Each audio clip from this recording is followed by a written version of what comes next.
ഇന്ന് ഞാനൊരു പായസം ഉണ്ടാക്കുന്നത്. എല്ലാവർക്കും പായസം ഇഷ്ടമല്ലേ? അപ്പം നാഴിപ്പച്ചരി, നാഴിപ്പരിപ്പ് എന്നിവയെടുത്ത് നന്നായിട്ട് വേവിച്ചു. പരിപ്പ് വറുത്തെടുക്കണം കേട്ടോ. പച്ചരി പകുതി വേവാകുമ്പോഴേ പരിപ്പിടാവുള്ളൂ.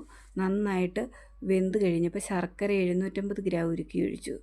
ശർക്കര ഉരുക്കി അതൊന്ന് വറ്റി വന്നപ്പോഴത്തേക്കും അതിലേക്ക് തേങ്ങാപ്പാൽ ഒഴിച്ചു. 2 തേങ്ങയുടെ പാലാണ് പിഴിഞ്ഞിരുന്നത്, 3ആയിട്ട് പിഴിഞ്ഞു.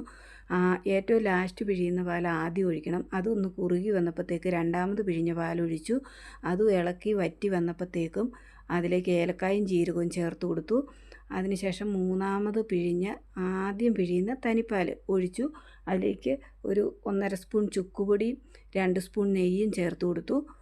അതിനുശേഷം അതൊന്ന് തിള വന്നപ്പോഴത്തേക്കും വാങ്ങി അതിലേക്ക് നെയ്ക്കകത്ത് വറുത്ത തേങ്ങാക്കൊത്തും അണ്ടിപ്പരിപ്പും മുന്തിരിയും കൂടെ ചേർത്ത് കൊടുത്തു. അങ്ങനെ അടിപൊളി ഒരു പായസം റെഡിയാക്കി. എല്ലാവരും ട്രൈ ചെയ്ത് നോക്കുക.